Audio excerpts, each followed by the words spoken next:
Secretary Pompeo, welcome to HFX 2020. It's great to be back with you, if not in person, by video. Thanks for letting me be part of it this year.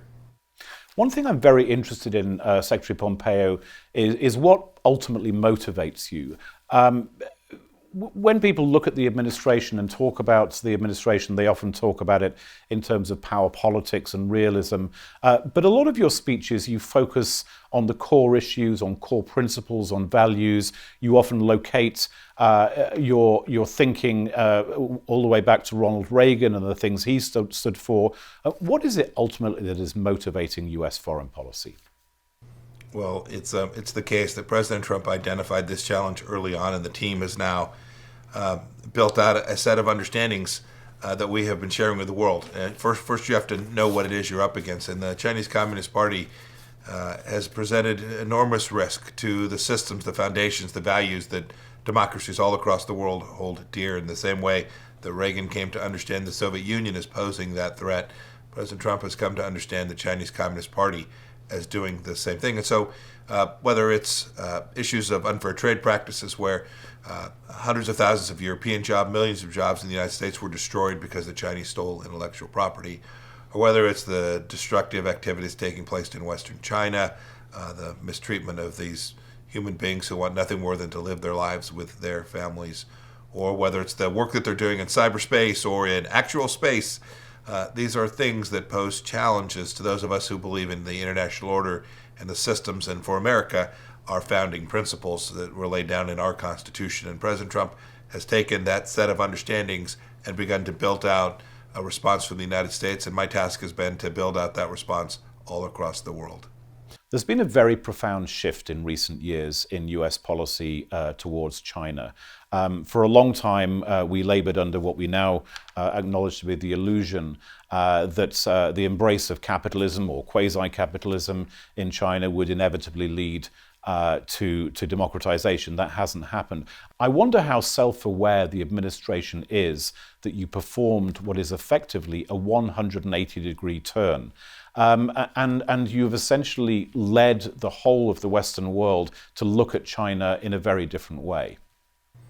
Well, it's not in a sense of leading, and we don't reflect on this as we want to lead for the sake of leading, but we know it's our responsibility to make sure that the world understands the challenge. I'm confident that Mr. Zellick regrets that statement. It didn't pan out that way. But frankly, it's been 40 plus years of policy all across the world where there would be a set of rules and then there would be a China exception. And it didn't matter what field it was in, economics, diplomacy, militarily, issues in the East China Sea, South China Sea, and the Indian Ocean. There was a separate set of rules for China. Telecommunications infrastructure, I could go on. But I think the world has now come to see that that was a mistake. That this central thesis, which was if we just do business with them, they will open up and behave like a good citizen of the world, that has not turned out to be true. And so the response from the world needs to be collective and united, simply to demand that they participate in these global systems in the way that a big country with a big economy and a big military has the responsibility to do. And we're doing everything we can to create all of the structures that will demand that they do just that. Coming to the here and now, the Chinese Communist Party is, like everyone else, watching what's going on in the United States. How concerned are you that they'll try and take advantage of this situation? And what would you say to China's enemies, frankly, but most particularly the people of Hong Kong and Taiwan, that at this very difficult time, the United States has their back? Well, goodness, I think since our election day, we've put sanctions on Chinese leaders for the bad activity in Hong Kong. Yesterday, or perhaps it was the day before, the President of the United States finalized an executive order that's been in work for some time, making sure that American companies don't participate in Chinese military activity, whether that's through a commercial mechanism as the front end that looks like it's a commercial business, really part of the PLA or the Chinese security apparatus. So the world should see the effort continues. I said a couple days back that our work to secure freedom from the threat posed by the Chinese Communist Party continues. We will work on it every day that we are duly empowered by the American people to do that. And we will continue to work alongside allies all across the region to deliver that. I'm traveling this week. I spent a lot of time talking about China as I travel the world. I was in Asia 2 weeks ago now, working on this same set of issues, the United States will remain engaged in this. Xi Jinping, the General Secretary of the Chinese Communist Party, has quite conspicuously refused to take force off the table in relation to Taiwan.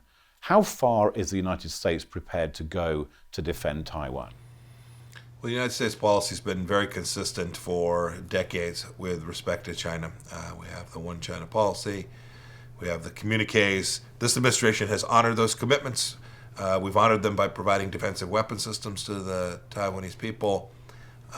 We've done all the things that are consistent with the way previous administrations have, and I think the world, I think that China, I think that people in Taiwan should expect that we'll continue down that path.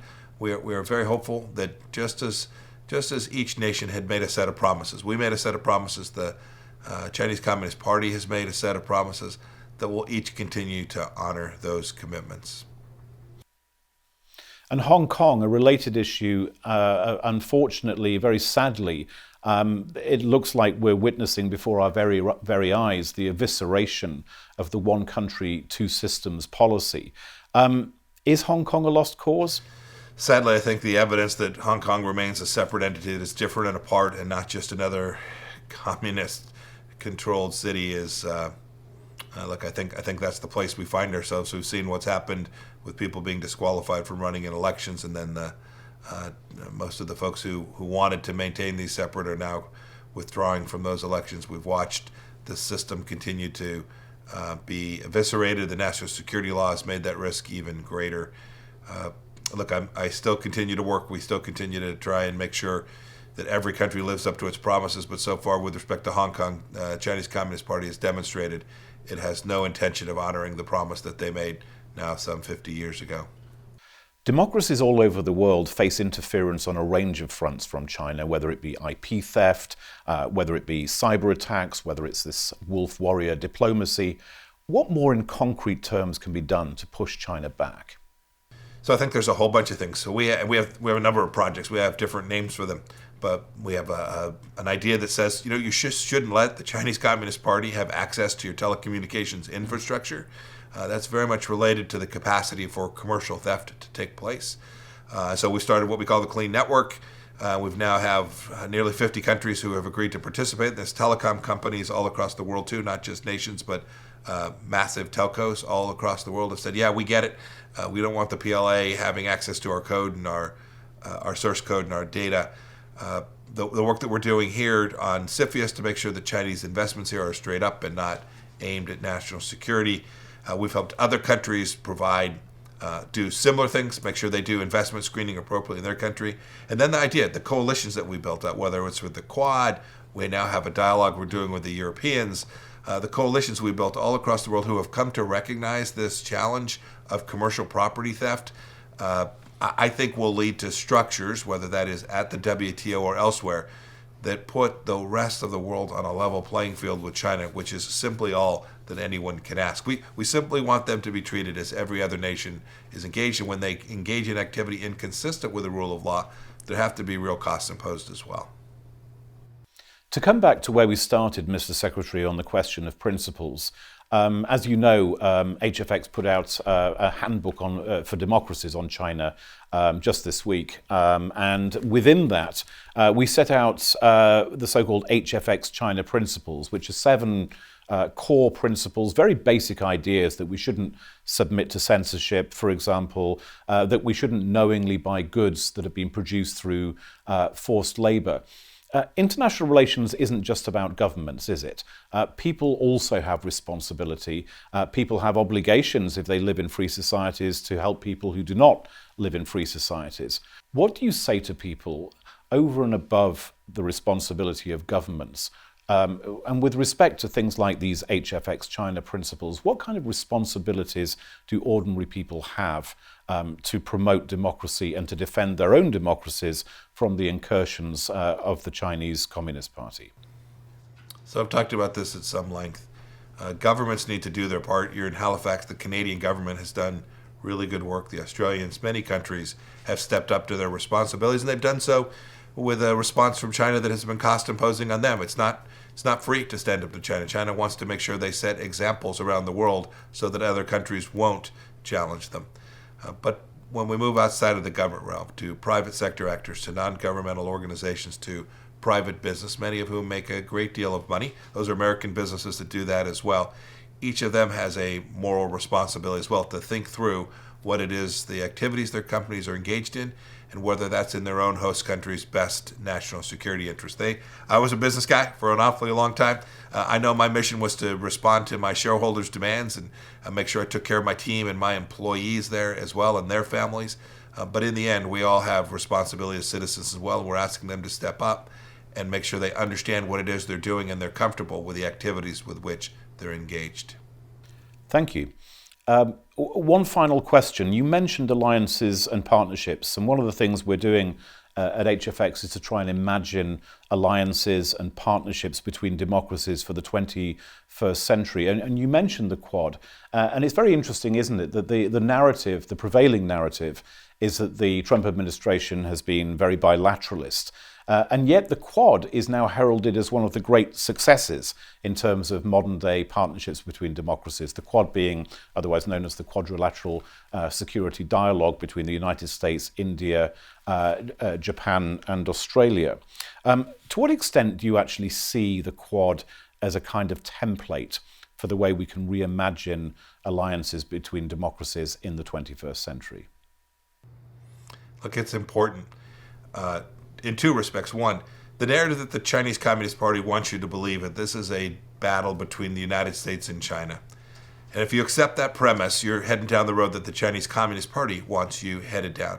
The reality is that this is a battle between barbarism, authoritarianism on one side, and freedom on the other, and the rule of law and broken promises as against each other as well. And you need that has to be the central understanding, because once you accept that as the premise, then big democracies like Japan and India and Australia and the United States and the European Union will find common cause, will find common methods, will build out structures that deliver good outcomes for each of those places and for the world.